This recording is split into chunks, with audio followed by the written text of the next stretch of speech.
Okay, everyone, let's begin then our webinar on the DPS. So my name is Bill Lowe. I'm the Office Manager for Three Counties Energy Agency. And my colleague, Fintan O'Hara, he's the Energy Engineer, Project Delivery. So he'll begin guiding you through the background of the DPS and who 3CEA are. And then I'll talk later about the mechanics of registering and making sure you're qualified to participate in future tenders. So I'll hand over to you, Fintan. Yeah, good morning, everyone. You're all very welcome to join this webinar today on the dynamic purchasing system that Three Counties Energy Agency has put a lot of work into over the last period of time, and has resulted in this, I believe, valuable piece of work. As Bill is our office manager, he's had a huge input into this, so he's very familiar with the ins and outs of the system. If you move on to the next slide, Bill. So just looking forward then, what the outcomes of this presentation will be. So as Bill again said, have a quick introduction to 3CA and our strategy ahead to 2030.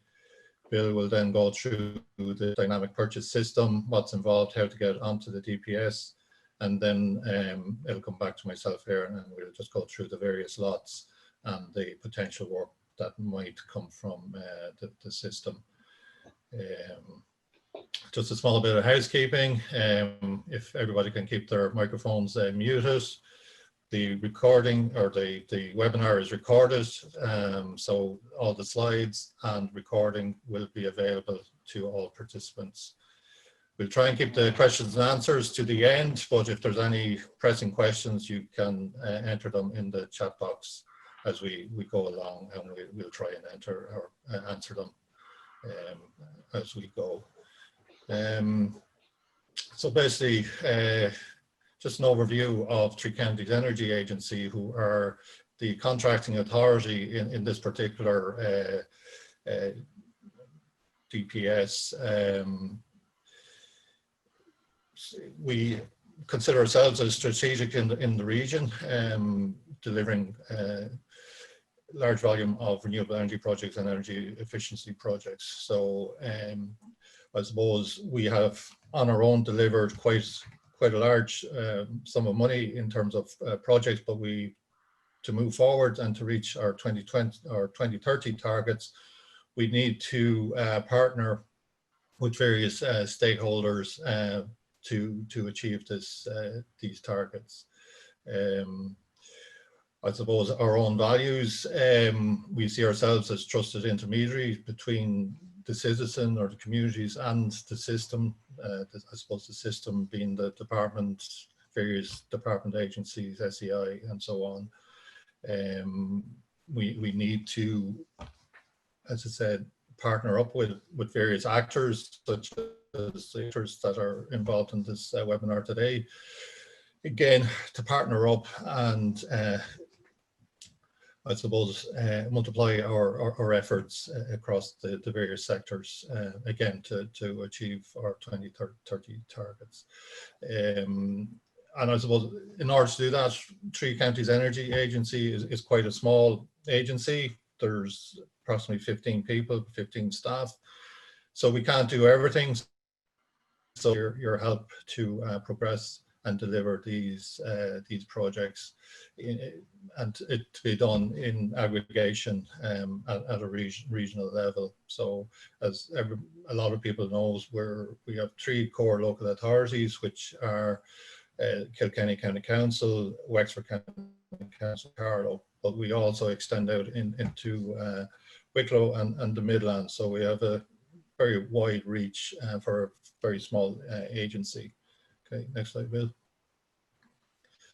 So to date, based on our projects that we've delivered from 2013 to present, we have secured in the region of 38 million euros worth of investment for the region. And that is across energy efficiency projects and renewable energy projects, such as lighting, fabric upgrades, heating upgrades and deep retrofit, and also PV and biomass. Just in terms of the cumulative spend, as avoided spend is in the region of 12 million, and that translates into 54,000 carbon avoided, and then that roughly works out at 152 gigawatt hours of total primary energy. So next slide, please. And I suppose just give a breakdown of the various sectors and where we see where the money has to be spent. As you can see, there's two quite obvious ones there in terms of primary energy in terms to achieve the 2030 targets. So obviously the big ones there is transport, the domestic area, again community, which is we're quite involved in. There's a big investment required in private sector buildings and the public sector and various services associated with that. Okay, Bill. So what are the barriers to this delivery? Essentially, from our perspective, it's been able to procure the services in a timely and efficient manner. We find for a lot of projects that we have to that we are involved in, we have to go through procurement, which is a very repetitive process. So we're bound by government rules in terms of tendering and what we can tender. So I suppose the dynamic purchasing system will allow us to avoid some of that delay and repetitiveness, you know, and it will allow us then to go to the market in a very timely manner to obtain skill sets from the registered contractors. So as I say, we as most people are familiar with maybe the e-tenders process or supply.gov.ie, you know, you have buyers and sellers. So this system will be suitable for both buyers and sellers. Next slide, Bill. So I'll just hand over to Bill just to outline what is involved for the contractors that are on this call, how they will or can be part of this great system. So yours, Bill. Thank you. So what is a dynamic purchasing system? I'm sure not all of you have used this tendering process before, but you're probably familiar with the framework. So it's very similar to an electronic framework, except its major advantage is that unlike traditional frameworks, which have a fixed closing date after which new suppliers are not able to join, or maybe a supplier who was not qualified could not join and they've missed the cutoff date. The advantage of this system is that you can join at any time. So the DPS that's now available has a 10-year lifespan, and any point you can either join, or if you didn't meet the qualifications, you can then get yourself requalified and then you'll be able to join again. It's also as well a completely electronic process, all managed through e-tenders, so that makes it much easier to manage.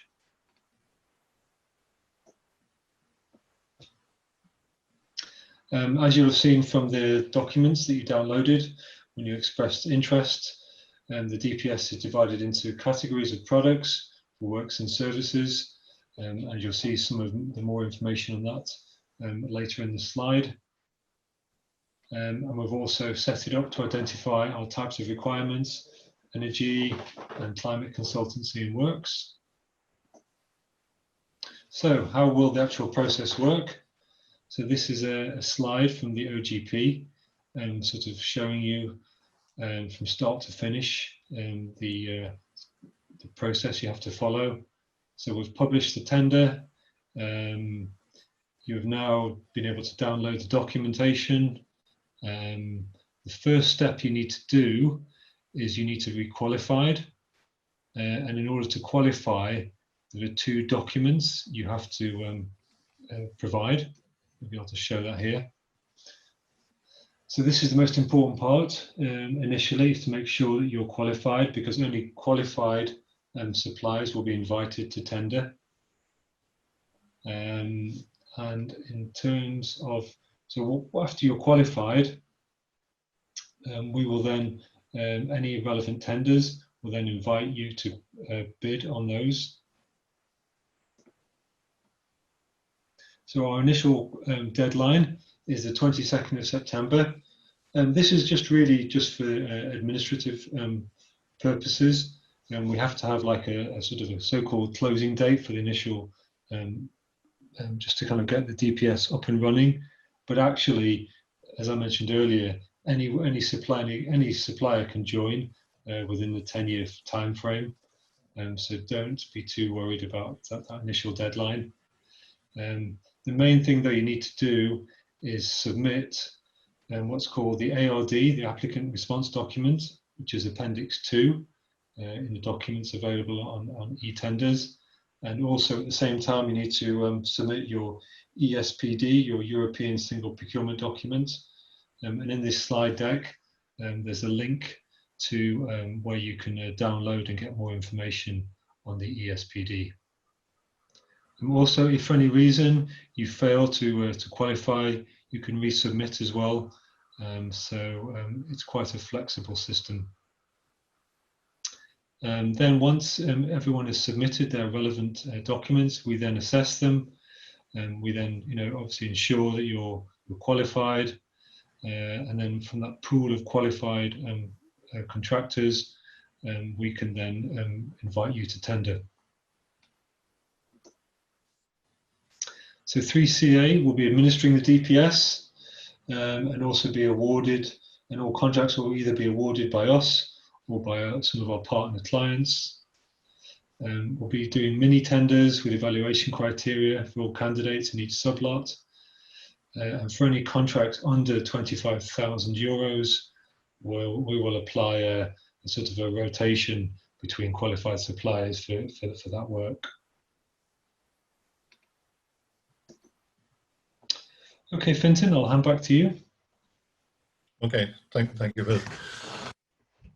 Okay, I suppose some of you may have seen this diagram before. It just basically outlines where we're at and where we want to get to. So as we've already outlined, that from 2013, which is the start of 3 Counties Energy Agency's inception, or as it was then, 3 Counties Energy Agency, up to 2019, we've managed to invest 34.3 million within our own region. So we can only, as I said earlier, we can only bring it so far. So in the short term, we see up to about 2023, we need to be spending somewhere in the region of 75 million. But I suppose that in order to get past that stage, and also, as I said, 3 Counties Energy Agency, we're a very limited number, 15 staff. We don't intend to grow the number of staff much more than that. So we need to partner up with the likes of yourselves to be able to mobilize further investments. And I suppose up to 2030, we've put a figure somewhere about €1 million worth of investment needed in all sectors, across all sectors, to be able to achieve the 2030 targets. So that's pretty much, it's from 2018 figures, it's something like a 30-fold increase across the region, and what has already been invested in to date. Just next slide, Bill. Okay. So as we said, in terms of the various sectors, and I've outlined the slide earlier, where we're going to, I suppose, have energy communities at the heart of it. It's energy policy, whatever the various European directives that are coming and are currently in place. Energy communities are at the heart of it. So around the energy communities, then we're looking at the whole transport, commercial, the public sector, agriculture, and residential. And I said, like the likes of the residential sector, transport, and the public sector requires huge investment as areas that can grow exponentially if we partner up correctly with the right contractors. Next slide, Bill. So, I suppose as Bill outlined, there's quite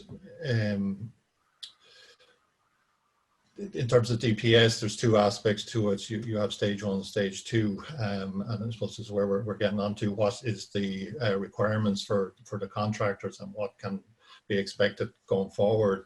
It's broken up into 2 lots. Lot 1 being the services, which is inclusive of, say, the M&E engineers, the design consultants, the people who provide the deck certs, energy auditing, SI 426, so on, all the way down to financial consultants, feasibility studies, the whole planning and design. So it's inclusive of quite a large spectrum of skills and services, and then also on you have the work side. You know, so a lot of us knows what has to be done in the region, but it's to be able to deliver that and to be able to deliver it in partnership. Next slide.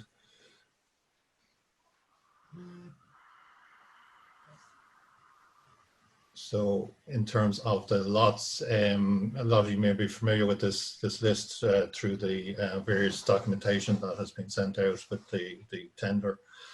So I'll just briefly go down through it. So as I said, Three Counties Energy Agency can't provide every one of these services, so we need to partner up with yourselves. So we're looking at training and skills development, the whole planning permission services, environmental assessments. We're looking for DSDP, PSCS, health and safety, all the way down, as I said, financial facilitation, metering and monitoring, energy services companies, auditors, deck assessors, and BER assessors. So that's the first lot in terms of services. The next slide will outline the various works where we see we need to develop and partner up with the various contractors. So it's gone through the whole project management, the whole kind of spectrum of services around retrofitting works, the whole design, supply, and installation of all of that. Of building fabric, as we know, we have ambitious targets for the housing sector, so we need to be able to deliver that within our region. So that will cover the likes of your building fabrics, your M&P systems, again, your solar technologies, lighting systems, and general works, you know, all the services and the contractors that are needed to be able to deliver all these works going ahead. So who can use the DPS? So basically everyone can use the DPS once you have, or we get approval from the Office of Government Procurement. In the short term, I suppose we see the likes of the leader companies, the Association of Irish Energy Agencies, other energy agencies, public bodies, along with our own core local authorities, who will be able to use the system and offer works to the contractors under this. Yeah, just to say, Vincent, yes, professional service consultants and contractors, right? Both, yeah. Yeah, professional services, yeah. As I said, we are dealing with services and contractors and works contracts. Yeah. Yeah. Okay. I know a lot of you will be wondering when this will become live or when any work will be available from it. As Bill outlined earlier, we have an existing frame, BRs and decks and energy auditing that will be replaced with this dynamic purchasing system. So we would hope the first tender would go live somewhere around October. Some of that will be dependent on the success of the stimulus package that supposedly is to be announced in the very near future. There's nothing definite on that yet, but as I said, potentially if that is successful, we would be going to the market for various services. Going forward and looking into 2021, we estimate somewhere in the region of 10 million euros worth of energy efficiency and res projects. And that, again, in Q4 of this year, we'll be able to launch a guide for the DPS for sellers. So next slide, please. Again, what are the benefits? Again, we have said to date, it will help to streamline procurement for both suppliers and the various authorities using the system. Suppliers don't have to continuously demonstrate their suitability and their capability each time they want to submit a tender or bid on a tender. Once you pre-qualify, that qualification is live for, to my knowledge, for a year. You may have to update your tax reference numbers and that type of thing once a year, but I would imagine that you will be notified of that at the time when or close to when your documentation is expiring. That would be all in the back end on the whole administration side. So that'll be something that Bill will be looking after. I suppose typically frameworks would have lasted for 4 years. With the dynamic purchasing system, it will be live and usable for a 10-year lifespan, which is quite a considerable period. So that will cover us from our period 2020 to 2030. So next slide, Bill, please. I suppose effectively that's the end of the presentation. I know there are a number of questions there. Might be able to deal with now. Yeah. Okay. From Michael Kerr, please confirm if there is any limit on number of suppliers per category. Bill, you might be able to take that one, will you? Yeah, I don't think so. I think in fairness, it's everyone can apply, and if they're qualified, then they are eligible to tender. So no, as far as I know, there's not a limit. Okay. Question from Donald Walker: will the DPS cover all of the public work in these fields in the designated area, or will there be public tenders outside the DPS? Well, I think from the 3 counties perspective, we would plan just to use DPS from now on. Yeah, but I suppose there's nothing stopping people to go outside the DPS system if they wish, if they feel that the services aren't available or the contractors aren't available on the DPS, that they may have to go outside the DPS. Yeah, it's not, as I say, we would hope that it would cover all aspects of works and services, but it may not, and a lot will depend on the uptake and how many people actually register their interest and their become registered contractor on the system.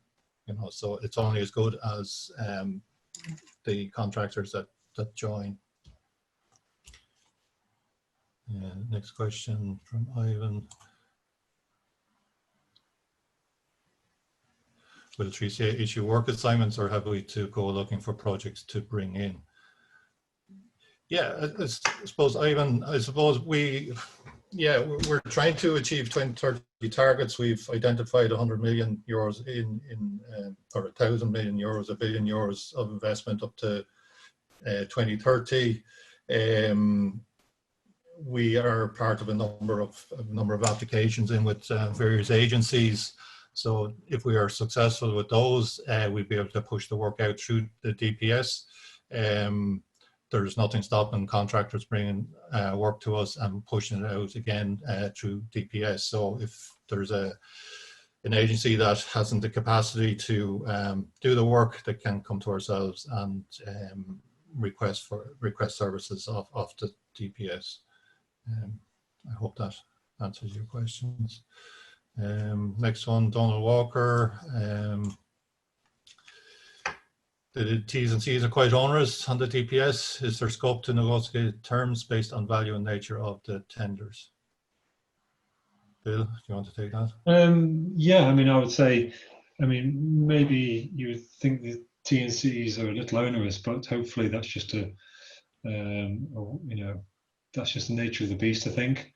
I don't know whether we could really negotiate outside of that. I think those would be the rules we'd all have to abide by. I suppose part of the idea behind DPS is to try and take some of that work out of the tendering process. So once you have pre-qualified, your documents are live, and you're eligible then for a tender or to bid on a tender. And again, as Bill outlined, depending on the value of the tender, if it's under 25,000, that can be done on a rotational basis. So you would more than likely submit a bill, a pricing schedule, and depending on your pricing schedule, will dictate where you come on the on that rotation list. So I think once you can get through the initial pre-qualification stage, I think the T's and C's will be that bit easier compared to other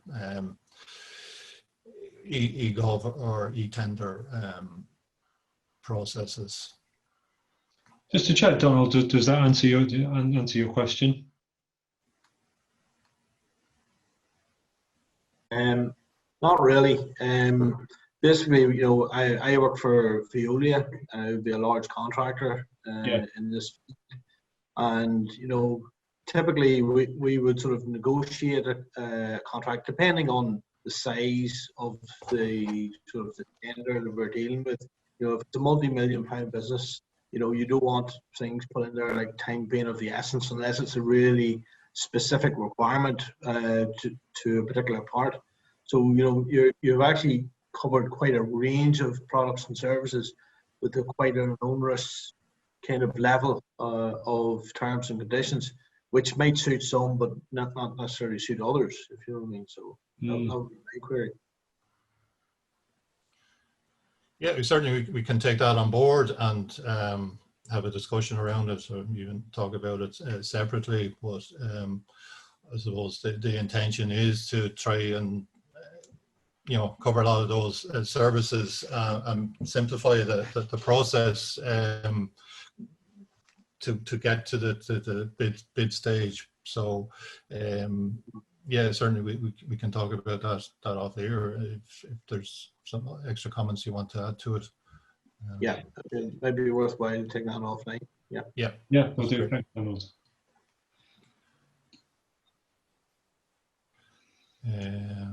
Next question, Stephen, is it? Roycroft? Don Murphy. It's Stephen Roycroft, isn't it? Okay. Question here. Sorry, Don, I don't have the questions that you're speaking about. Stephen, the outlook for solar PV grants is not great. So. No, sorry, there's one above there. Do we need to provide an example of experience in each sublot? Oh, sorry. 952. Again, sorry, Stephen. Yeah. Bill, maybe you want to take that.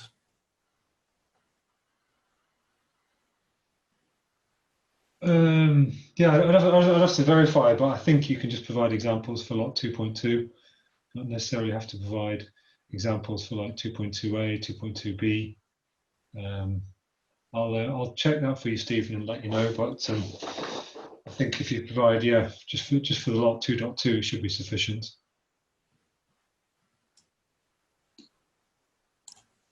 Yeah, thanks. And I think that'd be the more of a general thing. There's other lots which have sublots, so I presume the same approach would apply to each. Yes, because it's in the same category. Yes, I think so. Great, thanks.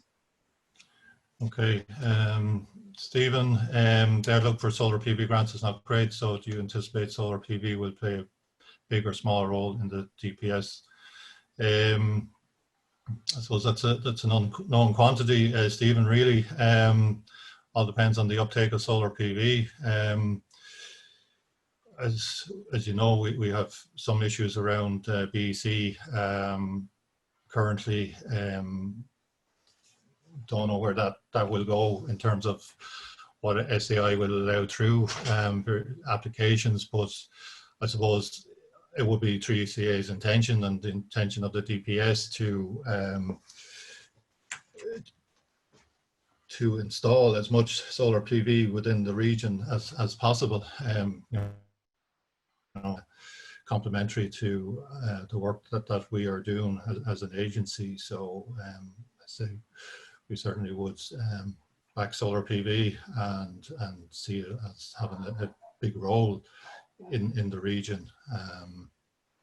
And obviously it will depend on the uptake of the various agencies using the DPS system as to whether they want to employ the service of solar PV companies. Cheers, yeah, thanks. All right, Stephen. And I suppose just to let people know that I suppose it's not 3cea's intention to displace services. It's more to build capacity in the region in the whole energy efficiency and res space. As I said, it's about aggregating projects, bringing them together. We can only do so much work on our own as an agency, and we need to partner up with all the various built capacity in the region, and it's not an intention to displace consultants or designers. You know, we would hope to be able to partner with them rather than displace them. As you saw earlier on, the diagram that we showed, that up to 2023, you know, we see somewhere in the region 75 million of investment required, but pushing that out to 2030, that's 1,000 million or €1 billion worth of investment is required for us to meet our 2030 targets. So as I said, again, we can't do that on our own as an agency.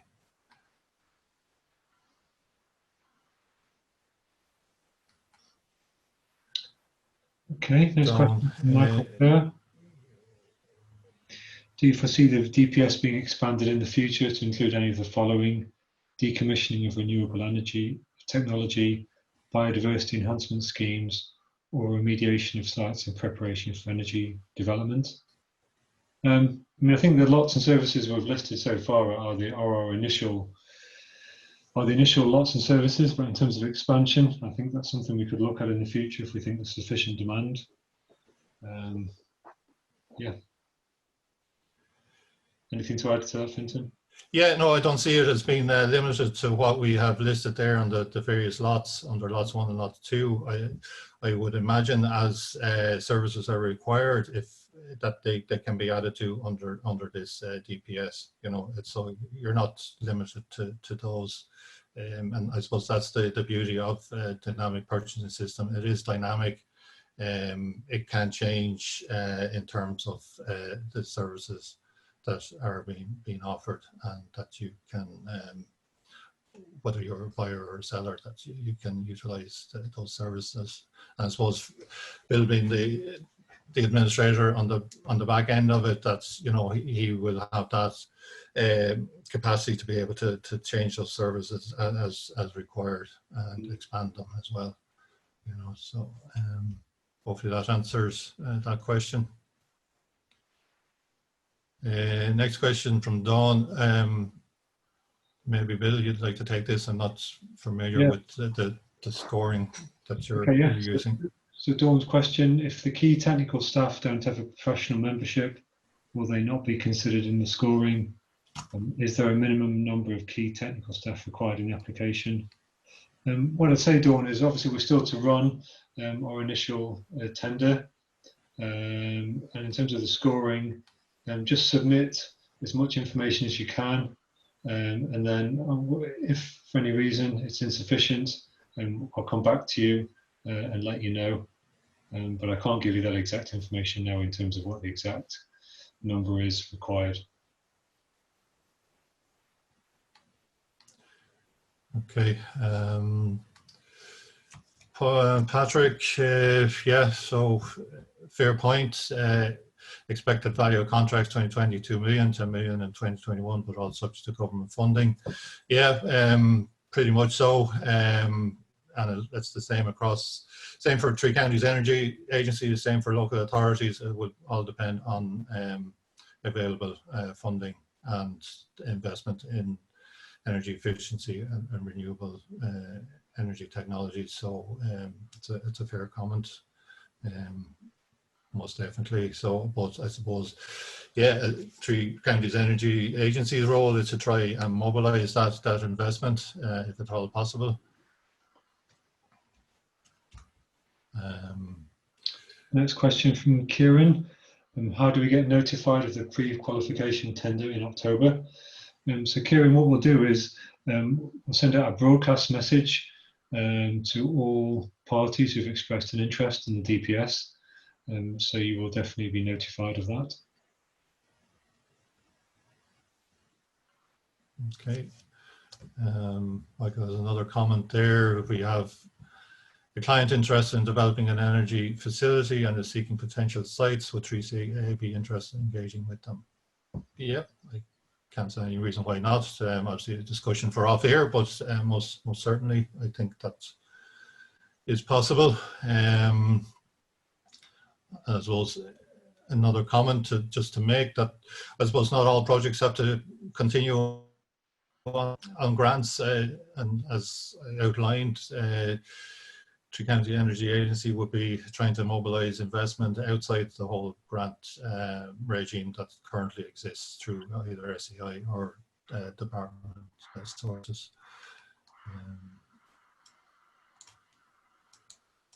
Okay, I think they're all the questions that I have today. Is there anything else there, Bill? No, I think that's the final question. Okay, we're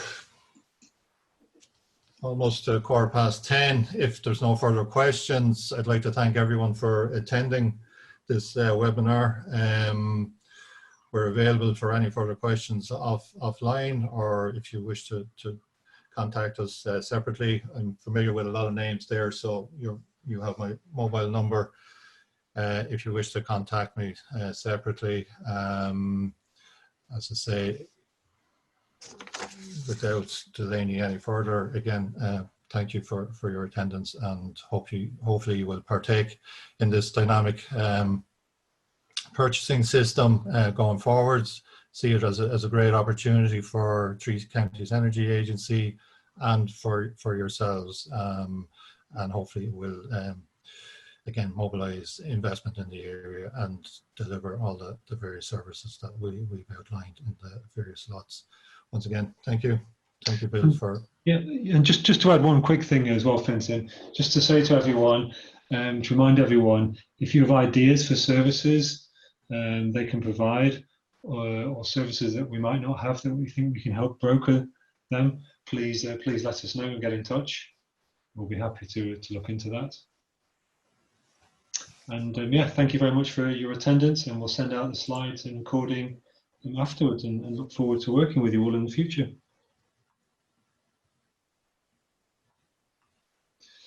Thank you, everyone. Thank you. Thanks, Matt.